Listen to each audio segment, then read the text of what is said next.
दुईटै नानीहरू स्कुल जाने भइसकेपछि के साथीहरू हतार खाना बनाउनु पर्यो नि त, फेरि टाइममा खुवाएर अनि टाइममै पुर्याउनु पर्यो नानीहरूलाई। अनि मैले चाहिँ खाना राइस कुकरमा जोडिदिएँ। दाल अघि नै पाकिसक्यो, चिया राख्दै दाल बसाइदिइहाल्छु कि। अनि दाल चाहिँ पाकिसक्यो, अब चाहिँ तरकारी पकाउनु पर्यो भनेर फुलकोपी काटेँ, फुलकोपी बनाउनु गइरहेको छु।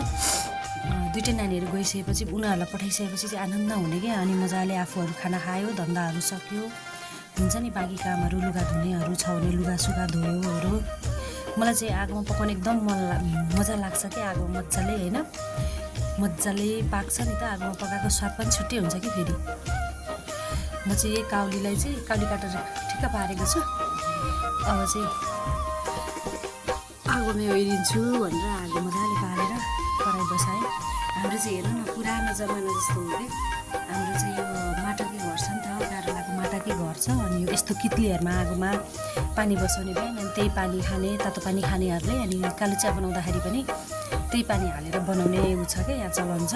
हाम्रो चाहिँ कित्ली यहाँ जहिले भइरहन्छ कि। एउटा ऊ भइसकेपछि एउटा पाल पऱ्यो भने एउटा कित्ली पुरानो भएर चुने यताउति भयो भने चाहिँ फेरि अर्को ल्याइहाल्ने चलन छ कि यहाँ चाहिँ। हाम्रो हजुरबाको पालादेखि नै थियो अरे कि यो चाहिँ। पहिला ठुलो थियो, अहिले चाहिँ घटेर सानो भएको छ कि कित्ली। हामीले ल्याउँदाखेरि चाहिँ सानो ल्याएको छौँ। हेर्नु न कति मजाले आगो बलेको छ। आगोमा पकाएको स्वादै छुट्टै हुने कि साथीहरू।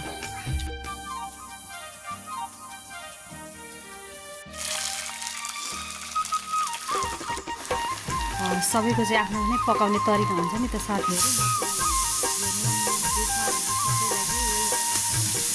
आलु नै हालेको चाहिँ मजाले बनाउँदैन नि त, त्यस्तो भयो भने चाहिँ मजाले अगाडि हाल्यो।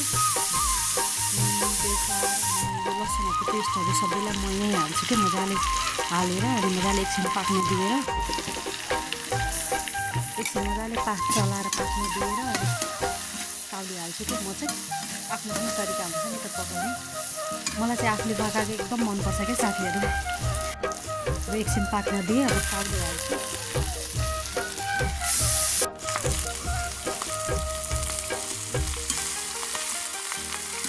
अब यसलाई मजाले चलाएर चाहिँ मजाले छोडिदिएर चाहिँ एकछिनमा गलेर अलिक खोर हुन्छ कि यो लोकल चाउले।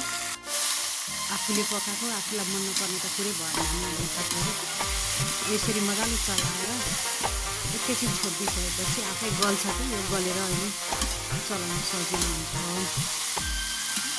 अब स्कुल जाने नानीहरूलाई चाहिँ तरकारी त खाँदैनन्, त्यही पनि यसो कहिले काहीँ खोजिहाल्यो भने त दिनु पऱ्यो नि त। मेरो नानीहरू चाहिँ पिरो खाँदैनन् कि अलिकति पनि।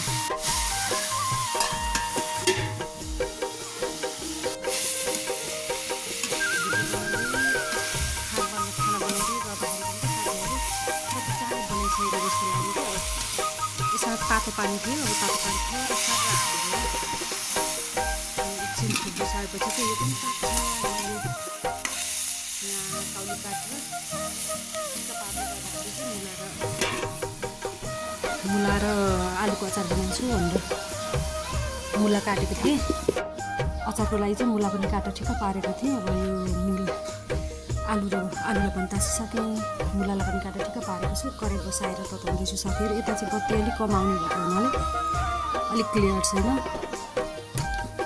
अब मुलालाई चाहिँ हल्का बफ्याउने कि, बफ्याएर अनि मजाले मोलेर अचार बनाइदिइसकेपछि कागती हालेर, लोकल कागती हालेर स्वादै छुट्टै हुने कि। हाम्रो चाहिँ यो घरको साथीहरू 32 वर्ष पुरानो घर हो कि होइन, हजुरबाकी पालाको घर हो। पुरै माटोको गाह्रो माटो भएको लिप्नुपर्ने घर हो कि। हजुरहरूलाई मैले कुनै केही देखाउनु पनि आएको होइन आफूले पकाउँदै गर्दाखेरि चाहिँ यसो भिडियो बनाउन रमाइलोको लागि।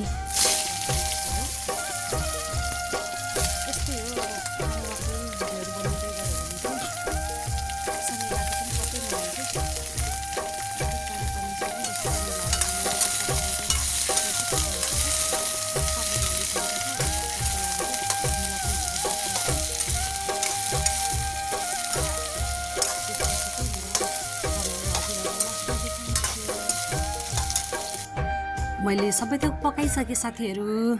खाना पनि पाक्यो, अचार पनि बनाएँ। मुला र आलुको अचार, काउलीको तरकारी, यसमा दाल। ल